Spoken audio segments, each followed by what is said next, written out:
L'ascension cachée d'Emmanuel Macron, du garçon de province à l'Élysée.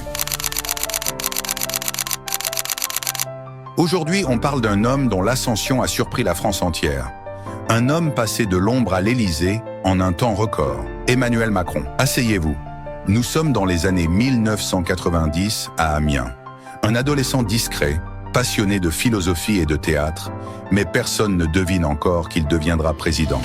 Il entre à Henri IV, puis à Sciences Po, puis à l'ENA. Le parcours classique, en apparence. Ce que peu savent, c'est qu'à seulement 30 ans, il entre dans la banque Rothschild, un temple de la finance mondiale. En quelques années, il y devient associé gérant. Un titre que certains n'obtiennent jamais en une vie entière. Puis arrive l'opération du siècle, le rachat de la branche nutrition infantile de Pfizer par Nestlé.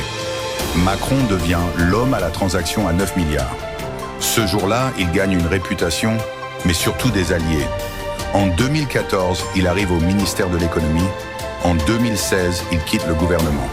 Un an plus tard, il fonde En Marche. Un autre an plus tard encore, il devient président. À 39 ans, le plus jeune de l'histoire de France.